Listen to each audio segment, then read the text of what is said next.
Healthians, my name is Surya Manoharan. I'm a nutritionist and founder of Surya's NutriCare, a sports and wellness clinic based in Bangalore. One of the common questions I get asked by my clients is what are the blood tests we need to be taking before coming and meeting a healthcare professional? It could be a nutritionist or a doctor. And as athletes, there are specific parameters you need to get done, which we will be discussing today. Some of it is general, some of it is athlete specific. So let's figure out what are those. Yeah? Great. So the first parameter or the first two parameters you need to be looking into is vitamin D and B12. If you're someone who has low energy levels or getting frequent fractures, then make sure you check these two parameters because out of 10 people I meet, 8 of them are deficient in vitamin D and B12. And 75% of India, according to the statistic, is deficient in vitamin D. So make sure these two parameters are in line. The next parameter you need to be looking into is folate or vitamin B9. If you are anemic or if you have fatigue or tired or you feel low all the time, then you need to be checking into these parameters, right? Moving on, we have ferritin and iron levels. So these are interconnected. So let me explain them in a very simple term, right? So let's think of ferritin as cash in the bank and iron as cash in your hand. So ferritin is storage form of iron and serum iron is what is running in the blood. So we need to make sure our storage is good and serum iron which is flowing in the blood is also good, because if you have deficiency in these, you can lead to hair fall, low energy levels, anemia, and all of these issues. So as an athlete, you guys know how much energy levels and endurance is important to you guys. So make sure these parameters are in check. Moving on, we have two other parameters which are inflammation markers. So one of it is called HSCRP, high sensitive C-reactive protein. This is released by liver when there is inflammation in the body. You can ask me, what is inflammation? Inflammation is, think of like a bee bite. When there is a bee bite in your hand, there is a bubble in the hand, right? That is the inflammation we are talking about. But internally also there are a lot of inflammation happening, which we will not know. Only when we get a blood test done, we'll get to know, right? So if you are overtraining, if you're eating too much supplements, or if there's any medication that's stressing your organs, there are a lot of inflammation happening inside your body. Now back to HSCRP. As I said, liver will be producing it if there are muscle damage or so in your system. Then going to creatine phosphokinase, this is released by the muscle when it is damaged. So if you are having recovery issue, frequent muscle soreness, if your creatine phosphokinase is higher, this will show up in your blood report. So make sure you're recovering well so that these two parameters are in line. Then we are moving on to CBC, complete blood count. This will give an overall snapshot of how your overall health is looking like. If there are allergies, inflammation, any immunity related disease, autoimmune disease, there will be fluctuation in this. Okay. The next parameter we need to talk about is ionic calcium. What is ionic calcium? There is calcium and ionic calcium. Ionic calcium is the readily available calcium by the body. So if it wants it, it just can take it from the blood. And most of our calcium is stored in our bones, which the body can't readily use. So ionic calcium is very important because calcium is actively involved in the muscle contraction. So as athletes, you do know there is a lot of muscle expansion and contraction happens during your workout. And if there is lower ion calcium availability, there could be cramping issue. So we don't want that happening because cramping can also lead to injuries. So make sure your ionic calcium is in line. So moving on to thyroid function test. So in thyroid function test, there are 3 parameters we need to look into. That is T3, T4 and TSH.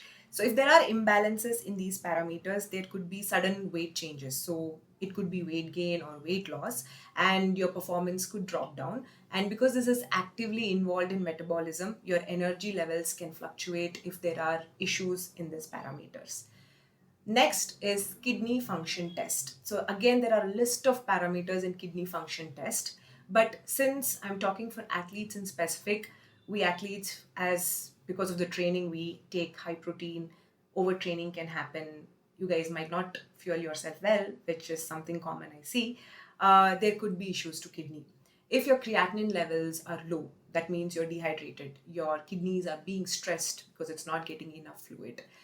And there is something called as BUN, blood urea nitrogen. This is another parameter which can be elevated if there is high protein intake and your kidney is not able to take in. Then we have electrolytes, which is a combination of sodium, potassium, and chloride. If there are imbalances in this, you need to make sure they are in right track, because again, muscle contraction and expansion will become a problem if these parameters are not in line, and we don't want those injuries, right? Next, moving on to liver function test. Again, there are a list of parameters in liver function test. Starting with ALT and AST, that is alanine aminotransferase and aspartate aminotransferase. You don't have to know all this name. However, the elevated levels of ALT and AST can indicate that you are over supplementing, or there is some medication or overtraining that is causing this issue. These levels are usually elevated when there is supplementation or medication, as I mentioned, or overtraining affecting your liver. So make sure they are in line. And albumin and total protein is very important for muscle repair and recovery. So if that is elevated, your muscle repair and recovery can be affected. So make sure they are also in line. Now moving on to HbA1c and average blood glucose. Okay, a little explanation over here would be better. As athletes, you guys would be eating a lot of carbohydrates. Of course, carbohydrates is the fueling source and you would need it. However, insulin has to manage all of this chaos. So think of insulin as a security guard, and all this glucose or the carbs you're pushing into your body, insulin has to monitor and stabilize it. So more the carbs, more work for insulin. After a point, it might become stressful. So checking your HbA1c is very important to make sure everything is working in line.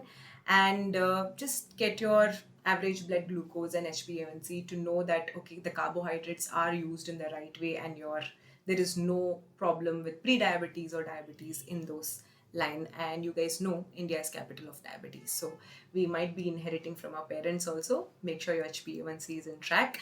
Next, we have lipid profile. In lipid profile, again, we have a list of parameters. We have LDL, HDL, triglyceride, total cholesterol. So LDL and triglycerides are the bad guys, and HDL is the good guy, the hero. So if your HDL is a little higher, no problem. If your LDL and triglyceride and total cholesterol is higher, attention is needed. We don't want the higher levels, which might be a risk factor for heart disease future in our life. So make sure these parameters are in line. And if bad cholesterol is more, that is LDL triglycerides, you need to have more good fats. So making sure the lipid profile in track is very, very, very important. Last but not the least is magnesium. Magnesium is one component which is very important again in the muscle function. So if magnesium is lower, you need to also make sure that needs attention. Okay. Overall, these are the basic tests you need to make to understand where your health is at. If there is any problem in terms of your recovery, or is your insulin working fine, and all of these, right? So that if you find it out early on, you can fuel well, you can recover well, things just get easier, right? And please make sure your test results are interpreted by a healthcare professional like a doctor or a nutritionist. Please don't go to YouTube and interpret it for yourself, okay? The stuff that's available online might be right, might not be right. We don't know the sources. So let the healthcare professional do their job. Once you interpret whatever the problems you have, please get it sorted. It could be from natural food, a nutritionist could help you with that, or if it is drug, a doctor can help you with that. That being said, I hope you guys got some information from this video, and if you have any further doubts, please make sure to comment below. I would love to answer them. And if there are any topics you guys would love to learn from me or are interested to know from me, please comment below. Thank you.